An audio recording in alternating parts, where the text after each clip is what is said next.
Peterson climbs the ladder. Oh my goodness! Come on!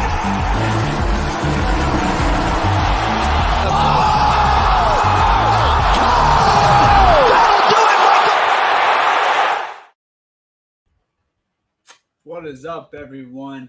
Happy Friday. We are back for round 3 showdown of the John Deere Classic. Pretty solid day today. I lost about over 80% of my investment, so pretty solid overall. No big deal. Drew, how are you doing? Let me introduce Drew here because he had the nuts show yesterday with some amazing calls. So if you guys were fortunate enough to watch that, you probably won money today, unlike me. Drew, talk about it. Yeah, man. Yeah, we had a fun show yesterday. Snyder, Cupmaker Jeff joined us, and I think we hit on a lot of guys. I'll give credit where credit is due. Jeff talked about Jim Herman, of all people. The guy, I think he was sub 1%, and he played him in cash, and the dude shot 8 under par. So kudos to Jeff for playing Jim Herman at less than 1% ownership at 6,300, whatever he was yesterday. But for the most part, we kind of talked a little bit pre-show as we led into here. But yeah, a lot of the cheap guys did really well. The higher end guys, Cameron Young continued to play well, but we talked about Higo, Shank, a lot of guys at the top of the leaderboard, and just a handful of guys just didn't get it done on low scoring events. When you need like 6 under par for every single guy, and someone shoots 3 under, it's just not enough in the long. Fortunately, but pretty proud of where a lot of the plays came from. Hopefully you can hear me all right. Spit up, or not spit up, cut out there, Kirk. Breaking up a little bit. Is it storming there too? It's storming over here. You're breaking up a little bit. You might be froze right now. It is. It's storming there? It's storming pretty bad here. I see the flag move. It is storming. I just got a little connection. Yeah, I'm here. I'm just trying to evaluate the situation. But long story short, obviously a lot of big names for this type of field in the top of the leaderboard. Obviously, Denny McCarthy's up there. Cameron Young, Adam Shank is a fan favorite. Another guy that Jeff talked about is going to win this event. A lot of people are on him this week. But all to say, I think I got a decent pulse on how this tournament's going to break down from a showdown perspective. So hopefully we can get some more winners for tomorrow. Good, because we're going to need it, because I obviously am lost today and yesterday going into today. But anyways, let's get into it. Let's start at the top of the leaderboard. Another low 6 out of 6 rate again. I love it when it's this low. For you all out there that don't know what it was like 4.56ish to 5% range for 6 out of 6, which is where I prefer it. I do not like it when it's like 12, 10, stuff like that. Yeah. So I'm happy with that. Drew, I don't know how your classics are doing. Classics are meh, but I have a couple rainmakers that are super live. So that's what's going on. I feel like the rainmakers almost get you on all the low-owned guys that you can't play like logically in a regular contest. I do that almost every week. Like baby. Just random people like Kevin Tway. Oh yeah, I'll play Kevin Tway. That sounds good. And then he goes off or something. But Rainmaker seems to naturally get me into the all the guys that make the cut off of the bad plays that I play when I think it's the right thing to do. So Rainmaker's a little lifesaver there sometimes. They need to get some Rainmaker Showdown. That would be kind of fun. That would be nuts. Anyways, sorry for distractions with the Rainmaker Shock. I know some of y'all probably don't want to hear none of that, but I love it. So maybe if you ever want to give it a chance, I highly suggest. Let's get into it. We got Cam Young up top, Adam Shank, Todd, Higio. Are you top 4? Where are you going there? I personally, you know me, I'm not playing any of these guys. So yeah, no, I'm under on Cameron Young, and I'm going to stay that way all week. The guy has not really played well up until this week. And honestly, you can take both sides of it, I guess. He's been playing so good, and he had a rough stretch, and he was bound to regress positively. But I was out on him this week, so I'm just going to keep riding it out. He's making a good handful of putts. He's 6 for 10 inside of 18 feet. Like, he's not hitting it crazy close. He's 5 under on the par 5s. He's just doing everything pretty good for TPC Deere run. I don't think he's leaving a lot out there. So, yeah, I'm not really interested in chasing Cameron Young, especially the price jump. I mean, I can't remember what he was to start the week off, 10K even. Now he keeps rising up to 10.9. So he's almost at Scotty Scheffler levels for this field. But the guy that I just really like this week is Higo. Talked about him last week in Showdown. Looks like that form has continued into this week. He's 7,200 for tomorrow, playing really good golf. A lot of shots inside of 12 feet. He has 9 shots inside of 12 feet, and he's also playing the par 5 as well. He's 5 under on the par 5. So that's really my favorite play. Really don't hate Shank, but I think 10-1 for him. I think there's other guys that I would rather probably pepper in the mid-range that we'll talk about, especially at the 7 under number. 7 under is probably my favorite range we'll talk about. But yeah, Higo is my guy. I'm going to keep hammering Higo. Maybe he gets it rolling, and then remember Higo for the fall swing because he's probably going to get a win in the fall swing if his form starts picking up from 2 years ago. So, yeah, Higo's my favorite in this top range. I like that prediction too. So for me, I'm obviously going to be off Cam Young. I have 65% in Classic. Just decided, you know what, if it's ever going to happen for him, it's probably going to be in the shitty field, and so far I'm looking right. But do not like him for Showdown at all. I didn't like him yesterday because I guess I have a lot in Classic, but today I especially don't. I know one of those bad putting rounds is going to come. Like you said, he's been making some like pretty decently hard par saves. So I think the bad putting round will rear its ugly head soon. So I'll be off into more of the 10-9 price.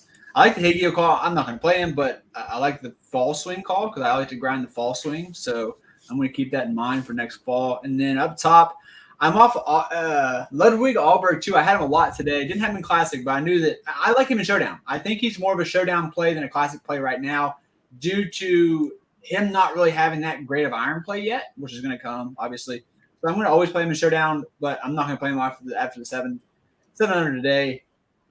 So that's going to wrap up the range for me. Not much love. If you do want to play someone, I'm with Drew on Higio. So let's move it on down. You want to play some William Meow? How do you say that name? The Pepperdine kid. This guy cuts. I hate this guy already. It's as simple as it goes. Mao. It's just Mao. It's just William. Mao. His name's Meow? Oh, my God. No. It's just Mao. It's Meow. Are you saying Meow? It's not Mao. Mao. Meow. Like Yao Ming is Mao Ming. Mao.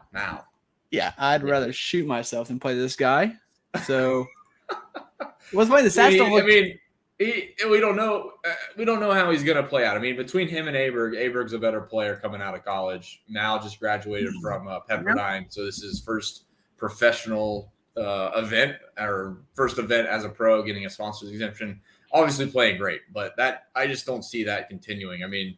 He wasn't like he was obviously very good in college, but he wasn't like the guy that I would hang my hat on to chase in his first event as a pro, thinking he's going to win this event. So I just don't know how it can continue. I mean, stats wise, it does look good. Looks like he is, really excelling tee to green. So I can't really fault anyone for chasing him. But I just know from like this season, like this past season, like from Pepperdine, like he was always a solid player, but he wasn't like the Ludwig Aberg superstar. So I'm just not that excited to chase Mal. I'll just wait it out, and the next time he plays at the Barracuda next week, wherever it is, I'll play William Mal. But for Showdown, I think he's going to get overowned, and I'm fine fading.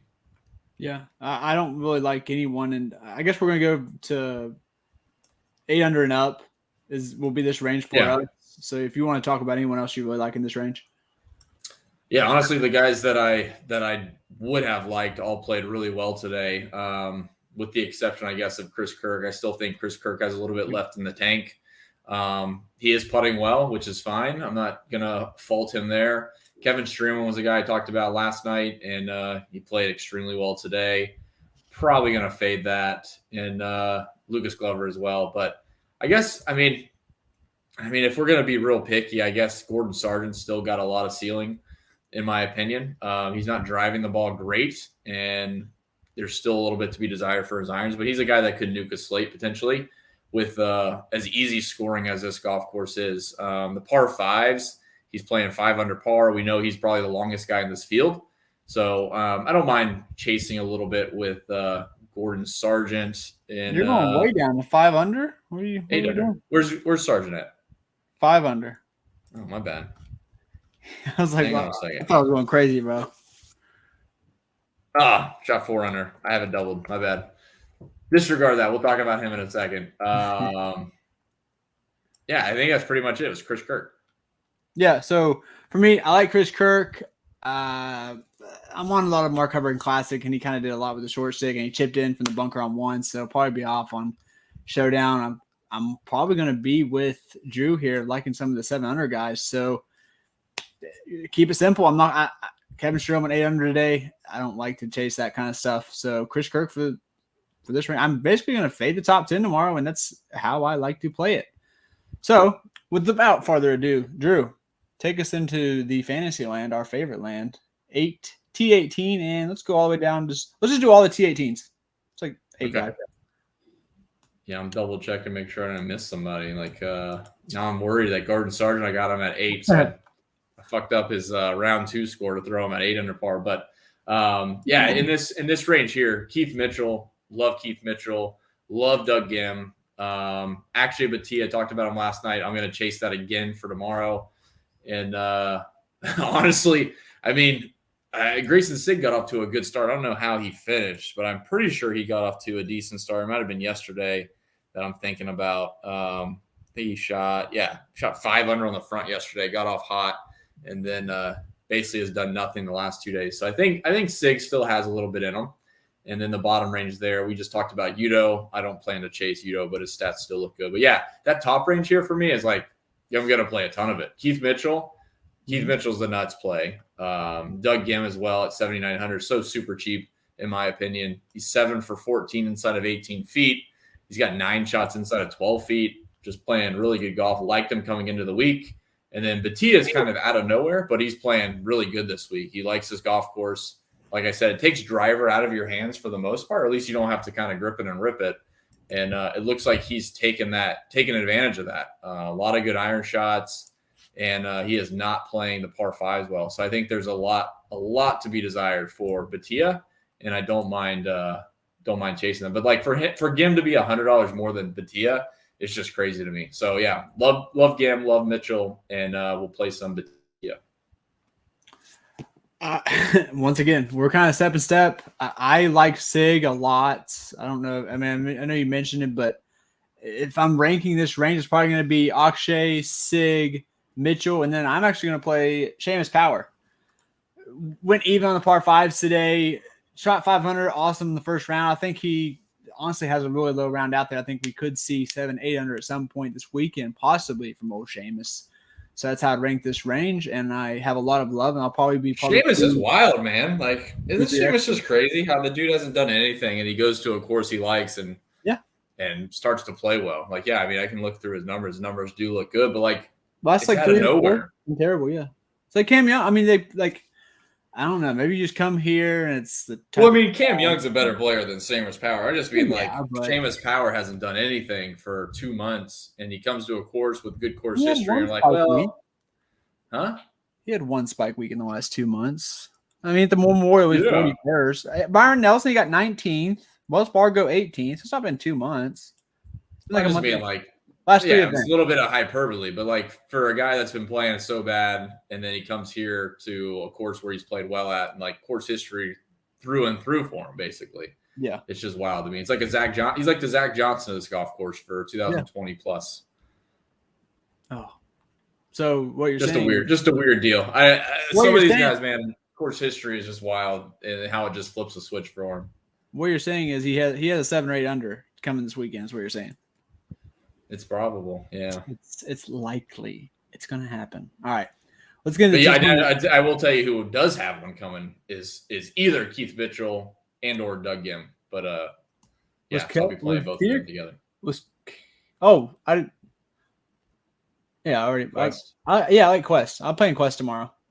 I know you said he's done great on the par 5s, but I think he's leaving a lot on some of the par 4s with some putts that. Yeah, he's such a weird putter. Like, he made the 50-footer yesterday for Eagle, and I mean, you talked about the par 5s. He's 7 under on the par 5s, and he's 8 under for the tournament.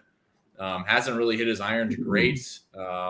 He hasn't made any putts really on the par 4s or par 3s either. But like, yeah, I mean, he hasn't hit it as well on all the other holes besides the par 5s. Somehow he's playing the par 5s just nutty. I guess just because he hits it so far. But yeah, I mean, he's made one putt inside of 12 feet, one putt inside of 6 feet. So yeah, has not really hit a ceiling, I would say, but like he is kind of buoying himself with the par fives. Take that away, he would have missed the cut, right? So yeah, I mean, Quest isn't the worst play. It's just, I don't know which side of the coin do you want to take it? Is the par fives keeping him in it, and the rest of it is what you're expecting, or is he going to kind of regress back with his irons to a point and go low? So we'll see. I got a bet with cup maker Jeff that Aberg beats Quest, so I'm liking my chances with what I'm seeing. I just hope Aberg can have a weekend one time. Give me Aberg one time through a weekend, please, under par. Did you get even odds on that? Yeah, because Quest had a one-shot lead on Aberg, I think. I believe so. But yeah, it's even. It was as of last night. It was not as of Wednesday night. But yeah, I got Aberg over Quest for a C note. So come on, Aberg. Good bet, man. That's a really good bet. I just think through it, like, why am I being? It feels like it's a trap. But I had to take it. Well, let's see how it plays out. Quest has been playing good, but yeah, Aberg. Yeah, I got He won't have as bad as weekend as he did last time. There's no way. I think so, man. I feel like 200 or 300 today tomorrow. Yeah, my thought really quick on like Aberg, like a guy like that feels like to me at least feels like once he gets close to contention, like he has a different gear and he can kind of play towards the lead. Like the last couple of events where he had a really good start and then like the second round was just like meh. I feel like it was like a coast through the weekend. He didn't really have the fire to feel like he was going to win. I think this still has a good feeling for him to like, hey, I need to get up to Cameron Young. I need to beat these guys above me, which are only four guys above him. Yeah. I think the last couple weekends he just kind of fell to the middle of the pack, and he probably is so good he just said F it and just shot even par basically. So yeah, I think Aberg hopefully is going to have a good weekend. I would play him in weekend showdown as well. But yeah, side note there, Aberg over Quest. Will it into existence, please? I like that. I'll be rooting you home. Sorry, Jeff. Thank you. But I have Jeff already made his money. He had Herm Herminator 800 Herm call. Yeah, so I mean, come on. Yeah. All right, fair enough. All right, Drew, T29 range. We got about 10ish. Well, I guess I can do math. 16 guys here. So who you like in this range? I know I got one glaring guy that I love, but talk to us. Yeah, hopefully it's not the guy I can't play, but I will say I talked about him last night, and I'll just mention him as a super cheap guy is Chris Stroud. I know you'll see him there too, but he looked the same yesterday as he does today, and his irons still look great. Again, this isn't a golf course where you have to do much off the tee anyways. Everyone's hitting it basically to the same spots, or they're at least like, they're hitting it to 290 and the fairways are so wide. They just got to hit their irons well. And he is doing that. He's got 10 shots inside of 12 feet. He's made half of them. He's got 4 inside of 6 feet, which is pretty good on the par 4s and par 3s. And he's playing the par 5s at 1 under par. So I think Stroud has a low one in him potentially. And he's going off early, as Snyder would say. He's going off bright and early at 9:55 in the morning. And Richie Werenski, I mean, looks good. I just don't play a lot of Werenski. He hasn't played a lot as of late anyways, so I probably won't go there. Totally fine going back to, Smalley and Straka. I do like Smalley quite a bit on this golf course, and he has not done well to this point. I mean, making the cut's fine, but I think he's got a low one in him. He's still hitting the driver really well. He's putting himself in decent position. I think he can go low, and then Sepp Straka is solid. So those are my guys. Even though Sepp shot -8, I think he gets him back. Would have been 9. He bogeyed. Continues the mojo tomorrow. He would have had the bogey free round. Yeah, so like Straka's a different breed. Like, yeah, I feel like I don't know. Like on Wednesday night, I would feel like -8 from Straka would be kind of expected. Like I wouldn't feel like that's like, oh shit, if he shot -8 today, then tomorrow I'm gonna fade him.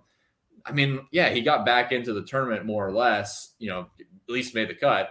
But I think Straka can keep the pedal down. He's only 8,300. I like the price. I think he's one of the best players in the field, obviously. And that's pretty much it. I didn't play any Eric Cole today, and I'll just keep fading that at 9,800. I mean, it's just crazy to me. He's been playing decent, but I don't think I can pull the trigger on that. How many times How many times have you said that? Has that been Eric Cole the whole time, or has it been someone else? Has it been Cole? You've been saying that for the past 5 weeks.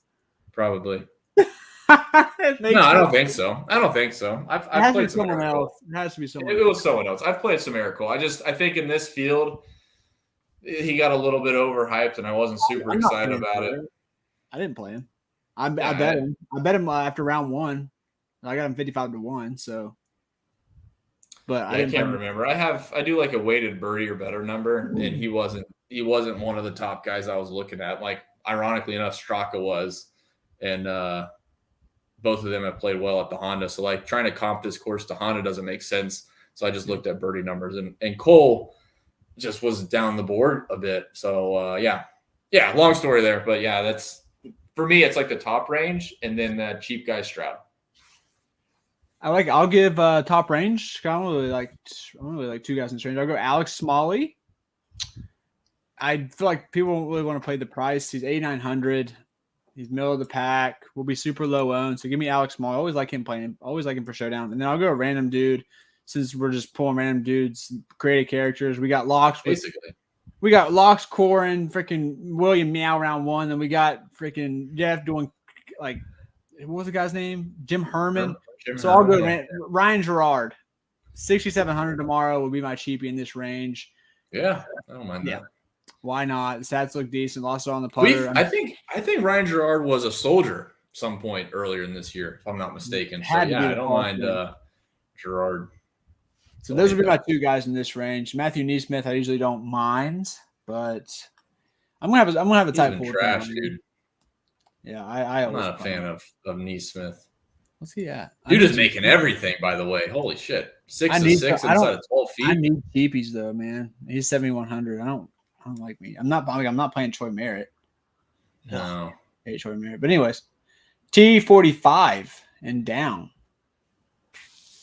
I know who I like. Ooh. I always like this guy. All right. Give us some dumpster dive. Is it Russell Henley? Is that the guy you always like? Russell Henley? No, I played in the day. Oh my God, he only shot 300. That's why I wasn't. Yeah, I thought he was. He seems like a guy that can nuke this on a given slate. I think he's going to be so much lower owned than Cameron Young. He's a really interesting GPP play. To be fair, stats don't jump off the page, but we know he's probably the 3rd best player in the field. I'm guessing probably Cameron Young, probably Chris Stroud, and then Russell Henley. So yeah, Russell Henley. It's a joke there, Kirk. Why? Chris Stroud is not the 2nd best player in this field. It's a joke. Oh, bro, I've zoned out. That's all right. That's all right. So yeah, I think Henley's a really interesting play. I mean, honestly, if you ever want, we talk about this for round 1 into round 2 all the time. Like guys that are super popular for the full week and have a rough round 1, you kind of jump right back onto for round 2. You get them, a third of the ownership. And they're just as likely to nuke the second round as they were to nuke the slate or the first round. So, yeah, Henley's really interesting at 10-5. I would almost feel more comfortable playing him than Cameron Young at $400 more, just from an ownership perspective. I got to imagine Henley's going to be a quarter of the ownership Cameron Young is. That's just a guess. But Ches Reavie I talked about last night. I'll chase that a little bit. He's a little expensive at 7,700, but numbers still grayed out decent. We know he played well last week, and it's a short golf course for some of these guys that aren't the longest in the world. So I think Reavie has a decent chance to have a decent round. The other guys in this range really suck on approach, by the way.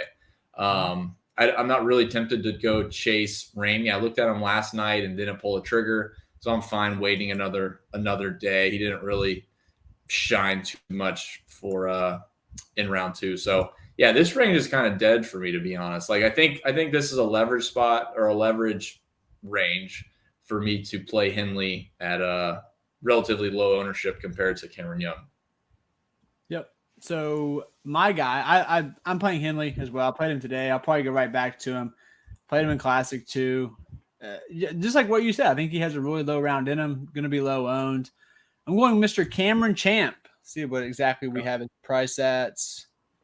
6,800. Oh, in this field, I'll take a 6,800 Cam Champ, even though he's been asked this year. Great ball strike today, but most of it was off the tee. Hoping that kind of translates to the irons a little bit. See if he's a good round 3 scorer too. Yeah.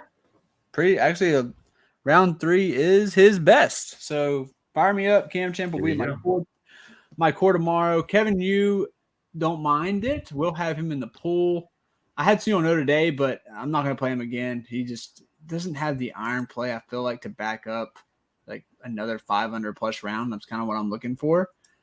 Benny On, I think he has a low round in him. He lost about 90 strokes on approach today, but Benny On does what he does, and sometimes he'll just come out and be a completely different golfer, which I think makes for a good showdown play. Harrison Endicott, slight interest, but as far as the T45 goes, that'll be it. I have a lot riding on Novak. I have no faith in that, so we'll not be playing. Yeah. I mean, the longer I look at it, I mean, Ramey looks decent. The longer I look at it, I'm thinking I might chase a little bit. I mean, we saw him play. I mean, even at Sawgrass, what did he shoot 7 under in round 1 at Sawgrass? Again, that was months ago. But the dude can go low. So, like I said, the longer I'm looking at it, I don't love this range overall. But Ramey does seem really interesting. Round 3s are his favorite days. Good. Like I bring this up guys, because I played Michael Thorne today in Showdown, like 2-3x, actually more than that. He was like 0.5. I had like 15%.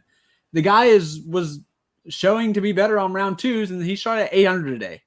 I know he's a hyped up amateur, but like still, he's been playing terrible. I saw that he does well on round 2s, played him, and I got 8 under. I got a bogey free round and everything. It was pretty great. So that's why I'll continue to play this narrative, despite I don't know if the analytics say it's a shitty narrative to chase, but I'm going to keep chasing it because it's made me some money. I think there's something to it. I mean, how many times have we seen guys that get first round leads and then never win, or the opposite? Yeah. Like guys start off super slow and finish in the top 5 every week. Like Cantley never gets a first round lead, but he finishes top 10 every week. So, I mean, I'm sure there's something to certain guys just hammering round 2s. They get off to a bad start round 1, hammer round 2, make the cut. They're comfortable. Round 3, they go low, and then do nothing on round 4. Round 4 is always like the nuts. If someone can go low on always round 4, that's pretty juicy. But round 2 and round 3, I could see a trend there for sure.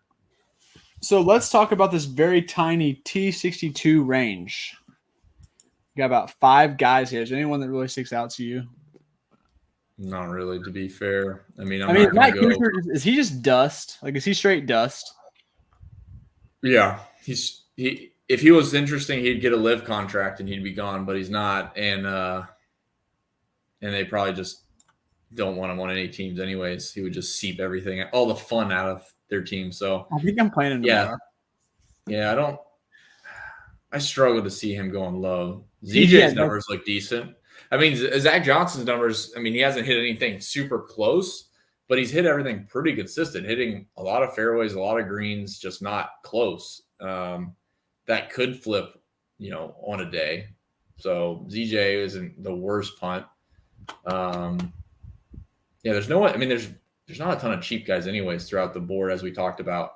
But no one down here I'm gonna chase. Brandon Matthews is withdrawn more times than he's made the cut, which isn't many, but he also hasn't made many cuts. So I'm not really super psyched about this bottom range. I would just like I said, I'm gonna hammer that 7 under and better. And hopefully the guys that are playing well this week keep playing well, and that's the goal. Oh, wow. So, Justin, what is up? Marquis, what's up? Gus, still having diarrhea. Marquis, bogey free to the contest so far. I forgot who we were talking about. I don't know who we were talking about. I saw the comment. Marquis. And I will say it's split tees, so the 6 unders are going to go off first later in the morning. Is there weather coming in or what?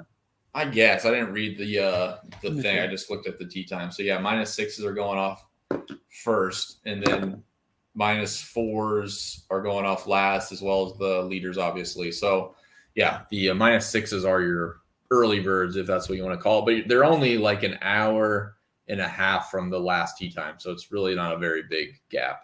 No weather. But just wanted to point that out. So you're not really getting an advantage off of earliness if you're playing the -4. So I'll probably just fade the -4s, to be fair. Thoughts on Grayson Murray? I can't play Grayson Murray personally. That guy is a head case, bro. But the stats, I understand why you asked. Like the stats point to he lost everything with the short game, right, Drew? Yeah, he's not driving the ball great. His irons aren't great. Since his round 1, he hasn't really done anything. playing the par fives at 4 under. I see him with only 7 shots inside of 18 feet, which is not very good. I think it's the worst or second worst of everybody that made the cut. So, yeah, I'm not super interested to play some Grayson Murray.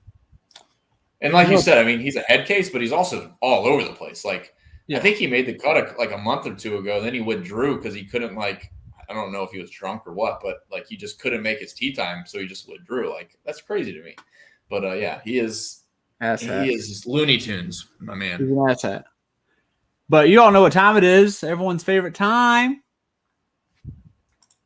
Last time, bro, last week it almost shipped. It almost shipped for me. I got 30th in I think the 320 max. So, and the two guys that were the non-nuts was one of the guys I played. I think I got someone shoot like 1 under. It cost me. But without further ado, Drew, I will go first this time because I'm ready. Mr. Cameron Champion, first pick of the draft, 6,800 out of God knows where university. Gosh, that's a brute. What, you don't like it? You ain't gonna play Cameron Champ? Probably not. No. You got to. That's the rules. I know. I have to now. So I'm going to give you someone that you're uncomfortable playing. I'm tempted to say Mal, but I don't want to play him anyways. Yeah, you can just meow, Drew. It's okay. You can be a cat. Let's say. Oh man, I got a pretty good feeling. Let's go with Doug Gim, 7,900. Sweet. I will go Mr. Chris Kirk. Love it. Yes. Okay. All right, last guy. You know where to go. Follow your heart. You know where I want you to go. I don't know. You went with Cameron Champ, so I think I'm lost now. Mega Chaser. Russell Henley? Who were you thinking? I was thinking Henley. Yeah, I mean, Henley was on the list. We can't count that, though. We can't count that. Give another. I mean, I think for a core, it would be Higo because he's so cheap and he's playing good, to be fair. But I do like Henley. We basically built a lineup, but yeah. I mean, you take your pick, man. I'm totally fine saying Henley because I think Henley, like I said, second best player in the field. Yeah, he's going to be lineup. The fourth ownership of Cameron Young. Give me Henley. And that lineup actually fits perfectly for my boy Smalley. So there you go, free lineup, guys. Sorry, don't tell DraftKings, please. Don't tell anyone. But Drew, any final thoughts? You tell us tomorrow. Huh? I said they can tell us tomorrow when they ship something. Yeah, exactly. Imagine the dupe shipper in Golf Showdown, how mad people would be. Yeah, it'd be awesome. It'd be great. I love it. Yeah, no final thoughts really. I think the guys in this type of event, the ones that are playing well to this point, keep playing well. There'll be a random, 7 under or something tomorrow from down the board. But like I said, man, I like 6 under, 7 under, and better. I think those guys are playing the best. They're putting well. They're hitting the ball well, and I would play a lot of guys from that range and feel really comfortable in my player pool. But that's just me. I know you like Cameron Champ, and he's not in that range, but that's me. Yeah. I mean, I kind of agree. I do think it's a day where you don't just want to take all chasers, especially when there's no weather edge, stuff like that. So, no weather edge, no tee time edge. So, yeah, I think. And like I said, to a certain point, these guys they're just playing really good golf, and sometimes that's just all you want. So, like for a player pool, like I said, I would really focus on the 6 unders and better, and don't worry about finding the diamond in the rough. I think just lineup construction will do it for you. Like we said, Henley's going to be a fourth of the ownership of Young. That's just what I'm going to call it, guesstimate. And like those are the plays that would win you a showdown contest. Cameron Young shoots -5, good round. He's 40% owned, and Russell Henley shoots -7, and he's 12% owned or 8% owned. Like, okay, now we're on to something. So, those are my 2 cents there. But I think there's so many good plays, 6 under and better. There's so many good lineups I can build, and I feel very comfortable with my player pool focused in that range. Boom. You guys heard the man. Hammer the 6 under, 7 under range. Play Henley as a pivot, and let's get the shit. For Drew, for Kurt. Appreciate you guys following. Hit the like button on the way out for us. Hit subscribe. Maybe hit subscribe if you're feeling a little dirty. Guys, happy Friday. Have a good weekend. Peace.